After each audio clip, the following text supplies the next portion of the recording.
là, les résultats ne changent pas beaucoup comparé à avril dernier, sauf que cette fois, le Premier ministre sortant Netanyahou semble très menacé. Pourquoi?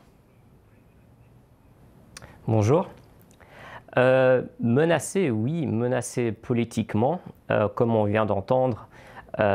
C'est vraiment pas clair comment lui va pouvoir former un gouvernement et continuer à être Premier ministre, mais aussi menacé personnellement. Parce que ce qui est en jeu, ce n'est pas juste le sort de Netanyahou en tant que Premier ministre, mais aussi c'est sa vie plus ou moins en jeu. Parce que vraiment, un des enjeux ici, c'est qu'est-ce qui va se passer à Netanyahou en octobre, quand on aura le début d'un procès contre lui pour accusation de corruption. Qui pourrait potentiellement, comme un ancien Premier ministre, Ehud Olmert, se retrouver en prison. Donc c'est vraiment un très grand enjeu en ce moment pour Netanyahou. Oui, parce que lui pensait, s'il obtenait une majorité assez claire, mettre sur pied une loi sur mesure pour éviter des soucis judiciaires. Absolument. Bon, maintenant, lui et les autres partis de droite ont toujours publiquement plus ou moins nié ça.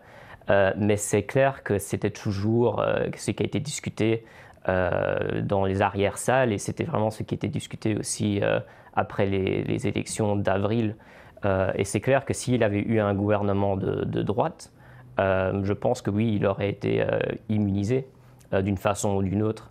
Maintenant, la question, c'est que s'il va devoir entrer en gouvernement avec l'opposition, entre guillemets, donc le parti bleu et blanc de Benny Gantz et de Yair Lapid.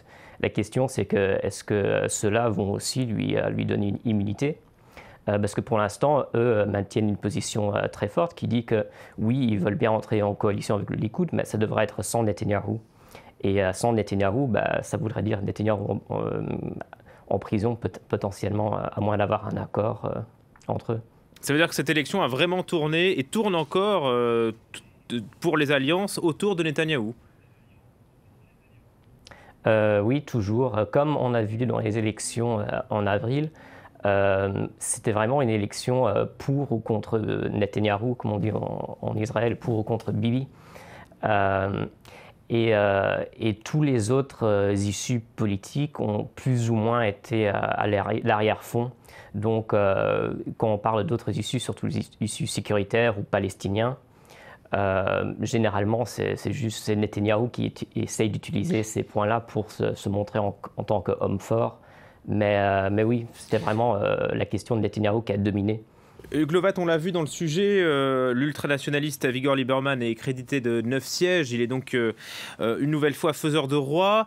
Benny Gantz dit, lui, qu'il parlera avec tout le monde, y compris avec les partis arabes qui obtiennent aux dernières projections 12 sièges. Oui, donc certainement Benny Gantz et Yair Lapid vont parler aux Arabes. Et je pense que c'est déjà un peu en cours. Ils ne vont pas parler à tout le monde. Donc on a vu un discours assez fort de Yair Lapid contre les partis ultra-orthodoxes. Donc ça, pour des raisons idéologiques, ça enlève une option possible pour former un gouvernement bleu et blanc.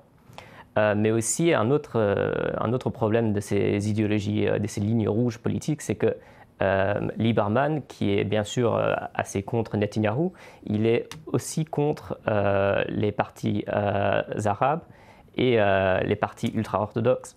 Donc ces calculs politiques deviennent très complexes en termes de qui est-ce qui veut bien entrer en coalition avec qui.